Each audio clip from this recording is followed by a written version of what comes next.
Hello there, Mr. Sutton here, bringing you the AB Calculus 511 Part 1 homework solutions on Fundamental Theorem of Calculus, Integral Evaluation of Non-Polynomial Functions. For this one, we're trying to find the integral from 1 to 2 of 1 over x squared. Now, you got to be careful with 1 over x squared because that does have a vertical asymptote at x equals 0, but 0 is not between these limits of integration, so we don't have to worry about that.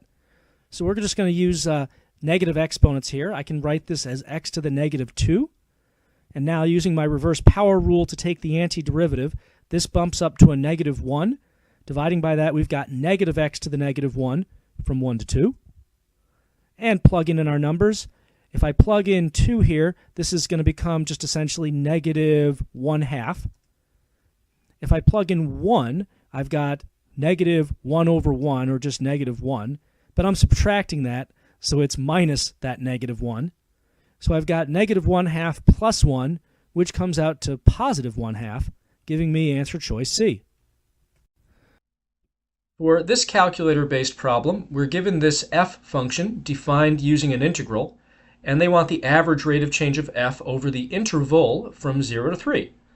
So I think the easiest way to do this one is just going to be to define this function in our calculator and then just use our AROC formula, basically the slope formula, f of 3 minus f of 0 over 3 minus 0. So let's go ahead and execute that. So let me write this in. F of x equals integral, int, from 1 to x, and now let me define this, sqrt for square root, and I'm going to use t like they did here. And we need a different variable anyway than the x. So we've got dt for that. And now let's actually just plug things in. So fraction f of 3 minus f of 0 over 3 minus 0. And that all comes out to about 2.694. And that's going to match answer choice E. For number 3, we're trying to find the integral from 0 to radical 3 of dx over square root of 4 minus x squared. The key on this one is to treat this kind of like the form for arcsine, the form whose antiderivative is arcsine. But now that's just 1 minus something squared. So I need to write this as 1 minus something squared, and then I can adjust from there. Well, I can take out a 4, so that'll be 4 parentheses 1 minus, and this is going to be kind of weird, 1/4 x squared. Usually we don't do that kind of thing, but here it's actually going to make sense. So in order to use the inverse sign, kind of antiderivative here, I need to have the form of square root of 1 minus something squared. So let's square root this 4 and get it outside. And then what could I rewrite this 1/4 x squared as? Well, if I wrote this as 1/2 x squared, then that would give me my 1 minus something squared that I'm looking for. Okay, well, if I've got this form, then my antiderivative is just going to be 1/2 arcsine of, well, the input here, 1/2 of x, and then we have to divide by the tail because this is an interlinear function. So that would be multiplied by 2. Since we already have a 2 down here, those would cancel. So you would just end up with then arcsine of 1/2 of x from 0 to radical 3. Okay, well, let's plug those two things in and subtract. So we have arcsine of radical 3 over 2. Let's see, inverse sine of root 3 over 2, that's going to be 60 degrees, which is pi over 3. And then over here, inverse sine or arcsine of 0, that's also going to be 0. So pi over 3, when all is said and done, choice A. For number 4, we want to take the integral from 0 to x of sine of t dt, and be careful, whenever you see an x in the upper limit, it's tempting to just try to take the derivative of this, but they're not actually asking for a derivative. They want an antiderivative with these two things plugged in. So what's the antiderivative of sine? Well, that's negative cosine. So we're doing negative cosine from 0 to x, and then we're using t as kind of our dummy variable here. So plugging in our limits of integration, we've got negative cosine of x plus cosine of 0. But cosine of 0, we know, is actually 1. So this is just 1 minus cosine of x then, choice E.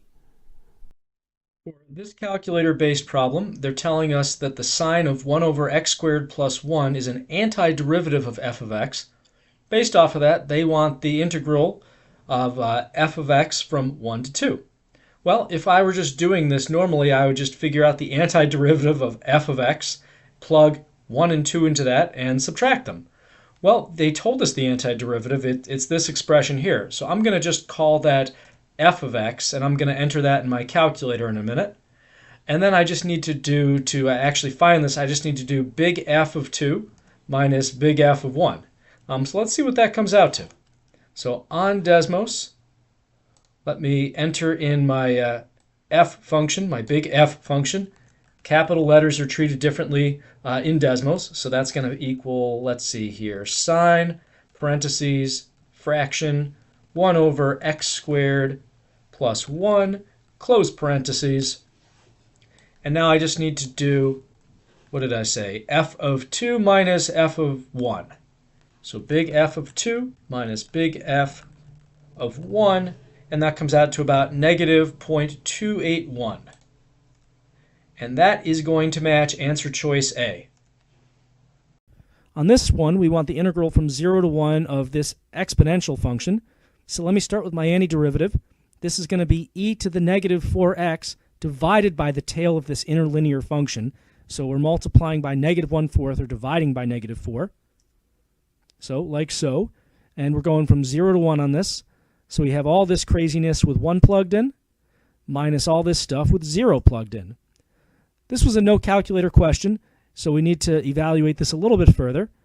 This is just going to be negative 1/4 e to the negative 4th. And then for this next one, this is negative 1/4 times e to the 0. But e to the 0 is just 1, so this really is just negative 1/4. But we're subtracting it, so it's actually plus 1/4. So a lot of trickiness going on there. That's going to end up giving us, let's see, choice D is the closest one if we just switch the 1/4 and the minus 1/4 e to the 4th. On this one, I'm trying to find the integral from 1 to 2 of dx over 2x plus 1. Now, the key on this one is recognizing this as a 1 over something kind of situation. If I just had 1 over x, the antiderivative would be ln of absolute value of x. Here, the antiderivative is going to be ln of absolute value of 2x plus 1, only I'm going to have to divide by that tail of 2 because of my interlinear function here.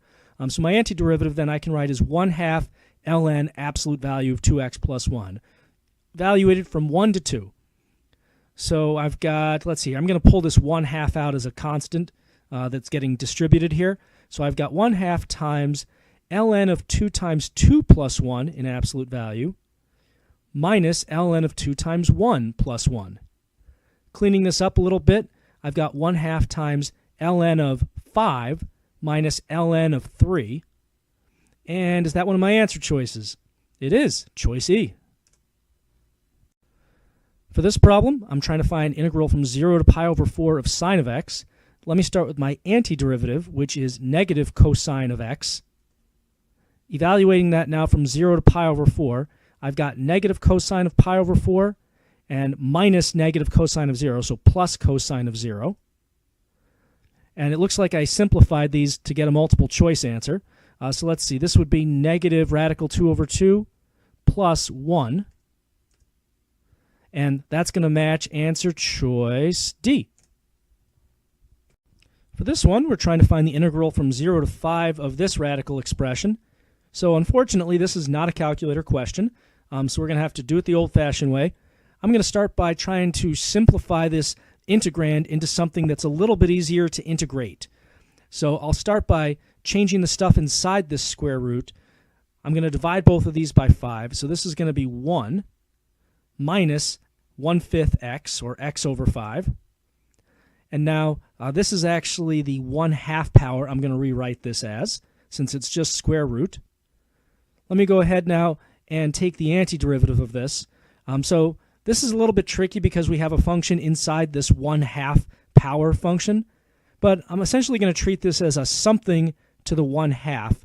Since it's just a linear function inside, I can use my little divide by the tail trick. So let's start with the parentheses. this gets bumped up to a 3/2 for the exponent. So I've got 1 minus 1/5 x to the 3/2. But then I have to divide by a couple things. I have to multiply by 2/3 for that exponent. I also have to divide by the inner tail here, the derivative of 1 minus 1/5 x. So if I'm dividing by negative 1/5, I'm really multiplying by negative 5. So multipliers out here, we've got a negative 5 for the inner function, and we've got a 2/3 for the exponent. All right, so we're evaluating all this craziness from 0 to 5. To make my life a little bit easier, I'm going to simplify these coefficients out in front. This is really negative 10/3, and I can factor that out of the stuff that I'm about to subtract here. So inside of big parentheses, I've got 1 minus 1/5 times 5, and all of that is being cube rooted and then squared because of this 3/2 power, minus, now I've got 1 minus 1/5 times 0 cube rooted and squared. The answer choices are simplified, so let's keep going. This first piece here, this is really 1 minus 1, if these 5s cancel. So that's 0. Square root and square all that's, cube root and square of all that's still 0. So that's the first piece here. This next piece, this is really the cube root of 1, because this stuff gets zeroed out. And if you square that, you still get 1. So this is going to be 0 minus 1 inside here. So this essentially ends up being negative 10/3 times negative 1, which is going to be positive 10/3, which gives us answer choice B. For this problem, we've got this piecewise function, and we're trying to find the integral of this thing from 1 to 5. Since this border value falls inside our limits of integration, we're going to have to split this up into two integrals. So I'm going to rewrite this as the integral from 1 to 3 of f of x dx, plus the integral from 3 to 5 f of x dx. Specifically, we've got integral from 1 to 3 of 2 dx, plus integral from 3 to 5 of x minus 1 dx.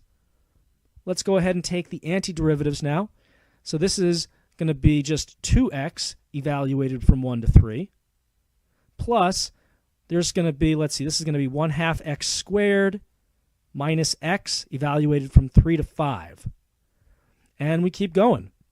So I've got 2 times 3 minus 2 times 1.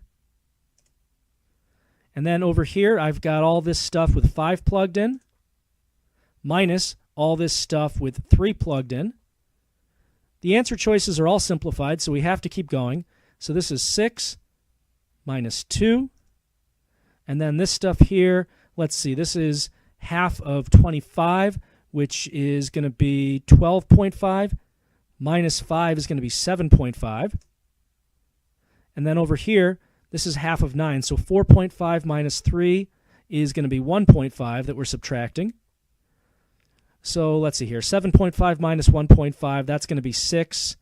Plus the 6 over here is 12. Minus this 2 gives us a grand total of 10. Choice D.